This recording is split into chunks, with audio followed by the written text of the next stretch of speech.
आप जब अपने रिश्तेदार, दोस्त, पड़ोसी के पास जब ये बिजनेस लेके जाते हो, वो क्या बोलता है? बेकार का काम है, कहाँ लग गया? क्या ही बोलते हैं, बस यही काम मिला था तुझे। और कईयों की सोच, कई महान लोगों की सोच ये है कि दुनिया में जिसके पास कोई काम नहीं होता उसके पास नेटवर्क बिजनेस।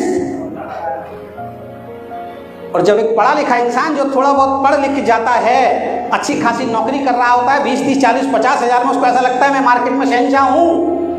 अभी आज मैं मलेशिया जाने के लिए प्लान कर रहा हूं और अगले महीने में सऊदी में जाएगा और दूसरा महीने में मैं फैमिली के साथ कुछ टूर में जाएगा। जिंदगी ऐसा कर रहा है, ये लोग आज आगे वाला रो में बैठ रहा है जो लोग, वो ऐसा कर रहा है अपना जिंदगी, और पीछे वाले लोग को कल कितने लोगों का ड्यूटी है? कल सबका है, सब लोगों का है कल। फिर भी वो बॉस का चेहरा देखना है ना, यस, गाली सुनना है ना, यस। लेकिन आगे वाला जो रो में बैठ रहा है लोग, जो लोग, अगर वो कुछ भी नहीं करेगा तो भी आपसे भी ज्यादा इनकम अर्न कर रहा है। ये मैसेज आपका सब में थोड़ा ले लीजिए आपका पेंशन के लिए, आपका फैमिली का लेगेसी के लिए, आपका जिंदगी का फ्रीडम के लिए ये बिजनेस करना है। बस यही काम मिला था तुझे। और कईयों की सोच, कई महान लोगों की सोच ये है कि दुनिया में जिसके पास कोई काम नहीं होता उसके पास नेटवर्क बिजनेस। और जब एक पढ़ा लिखा इंसान जो थोड़ा बहुत पढ़ लिख जाता है, अच्छी खासी नौकरी कर रहा होता है, 20, 30, 40, 50 हजार में, उसको ऐसा लगता है मैं मार्केट में शहंशाह हूं। पूरे मिडिल ईस्ट में एक कंपनी ने अपना फैक्ट्री खुला है, वही है DXL। क्यों खुला है? क्योंकि हिज हाइनेस शेख हमदन ने हमको इनवाइट किया है इधर फैक्ट्री खुलने के लिए, क्योंकि उन लोगों का कॉफी हम बना रहा है, ये कंपनी बना रहा है। इधर का राजा लोगों का कॉफी DXL बना रहा है 2005 से इतना प्रेशियस कॉफी वो कभी नहीं चेंज किया अपना कॉफी, कभी नहीं चेंज किया कॉफी। क्यों नहीं चेंज किया? क्योंकि DXL का प्रोडक्ट ऐसा है, एक आदमी अगर टेस्ट करेगा तो जोड़ जाएगा। और आप ऐसा कंज्यूमर्स को बनाएगा तो आपका लाइफ भी होगा मिस्टर सुल्तान के जैसा, मिस्टर हारून रशीद के जैसा, मिस्टर दिलवा के जैसा, मिस्टर सईद के जैसा, मिस्टर तईब। एक टीचर जो डायरेक्ट सेलिंग इंडस्ट्री से करोड़पति बन सकता था किसी एक इंसान के कहने से कि आपको यही काम मिला था, तो बिजनेस छोड़ देता है। एक डॉक्टर बिजनेस छोड़ देता है, एक एडवोकेट बिजनेस छोड़ देता है, एक नौकरी करने वाला इंसान बिजनेस छोड़ देता है उन लोगों की वजह से जिनको डायरेक्ट सेलिंग का, नेटवर्क बिजनेस का D भी नहीं पता, A भी नहीं पता। बात समझ में आ रही है सर? आज आप इस RTP में आए हैं, अपने घर से दूर आए हैं और जिम कॉर्बेट में आए हैं, यहां नीचे उतरना, रिसेप्शन पे जाना और रिसेप्शन पे जाके पूछना कि कल हमारा यहां का टाइम खत्म हो जाएगा, कल हमारी बुकिंग लास्ट है। नीचे उतर के पूछना सर मैं कल एक बार ये रूम यहां पे फिर बुक कराना चाहता हूं, प्लीज मेरा रूम बुक कर दीजिए। आपको पता लगेगा कितने पैसे लगते हैं एक रूम बुक कराने में, इसी रिजॉर्ट के अंदर।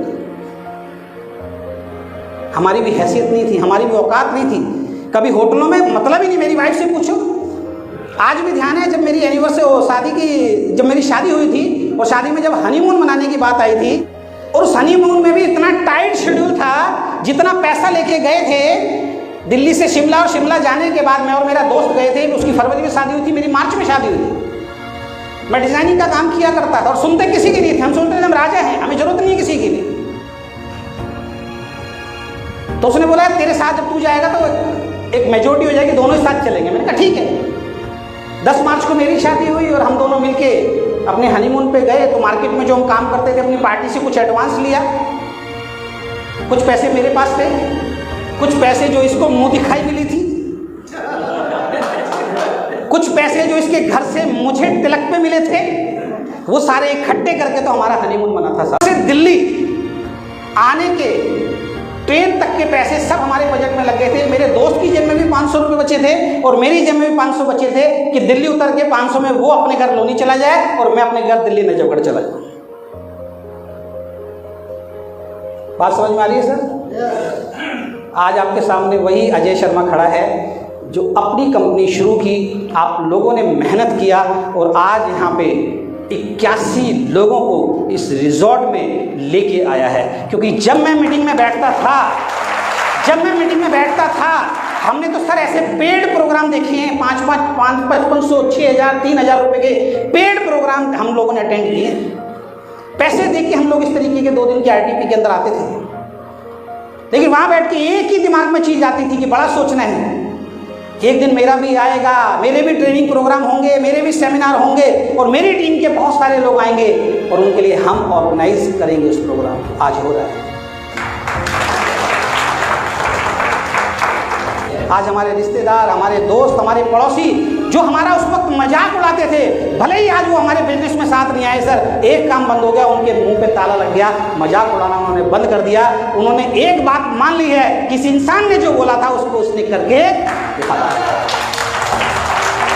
वही इंसान जो कहते थे कि बेकार का काम है, जरूरत पड़ने पे अब कहते हैं यार 50,000 दे दे, 1 लाख दे दे, और ये वही लोग हैं जो बोलोगे, जो मुझ से बोलोगे, जो सोचोगे वो आपके साथ घटित होगा। ये वही लोग हैं जिनको जब मैं बताता था कि मेरे साथ डायरेक्ट सेलिंग बिजनेस कर लो, वो कहते थे क्या होगा, मैं कहता था तुम लखपति बनोगे, करोड़पति बनोगे, तुम्हारे अकाउंट में पैसा आएगा, तुम्हारी जिंदगी अच्छी होगी। तो कहते थे हमारा आशीर्वाद तेरे साथ है, तू बन जा लखपति, तू बन जा करोड़पति, हमें जरूरत होगी तो हम तुमसे पैसे लेंगे। आज वो हमसे पैसे ले रहे हैं, जो उन्होंने मांगा ईश्वर ने उनको दिया, जो मैंने मांगा ईश्वर ने मुझे दिया। केमिकली लोड हमारी बॉडी को दे रहे, जो भी आज आप कुछ खा पी रहे हो, क्या उसका में इतना पावर जनरेट हो रहा है? नहीं हो रहा। एवरी पर्सन, हर व्यक्ति कुछ ना कुछ सप्लीमेंट्स लेता है। टीवी पर भी, विज्ञापन पर भी इतना ऐड आता है, कॉम्प्लेन, हॉर्लिक्स, बॉर्नविटा बच्चों के लिए, बड़ों के लिए, रवाइटल हो गया आपका, स्प्रुलिना मार्केट में बहुत सारा है। क्यों? क्योंकि उसकी आज नीड है। हमारी बॉडी में जितना पावर है उसे नहीं है। डॉक्टर ने बिल्कुल कह दिया है कि 40 साल का उम्र होते ही आप कुछ ना कुछ सप्लीमेंट्स लेना स्टार्ट कर दो, अगर आपको हेल्दी लाइफ जीना है तो। अगर आपको 60 के ऊपर 70, 80 तक अगर जाना है तो निश्चित ही तौर पर 40 के बाद, आपने देखा 35 से 40 तक लोग, जो यंग जनरेशन होती है वो सब कुछ एंजॉय करती है, बढ़िया पीना खाना, लाइक सी वो एक बाइक का तरह काम करता है। जैसे हम एक नई बाइक लेते हैं ना, तो 3-4 साल 5 साल कैसे चलाते हो उसको, पहले में भी, तीसरे में खूब भाग के अच्छी चलती है ना, लेकिन जैसे जैसे गाड़ी पुरानी होती है फिर कंडीशन क्या होती है, नई गाड़ी को पेट्रोल से चलाओगे तो भी चलोगी, केरोसिन मिक्स करोगे जब भी गाड़ी चलेगी, चलती है ना। लाइक हमारी बॉडी, जब हम यंग होते हैं तो हम कुछ भी खाते हैं, ऑर्गेनिक हो, इनऑर्गेनिक हो, केमिकल हो, सब कुछ बॉडी एडजस्ट करती है, क्योंकि हमारे ऑर्गन फ्रेश रहते हैं। बीमारी कुछ भी नहीं है, सारी चीजें डिसबैलेंस होने का। जब कोई भी अंग ज्यादा या कम काम करने लग जाता है बॉडी में तो एक डिजीज पैदा हो जाती है, लाइक सी डायबिटीज। डायबिटीज क्या है? हमारी बॉडी में पेनक्रियाज है, पेनक्रियाज इंसुलिन बनाना बंद कर देता है, मीन्स वो काम करना बंद कर देता है।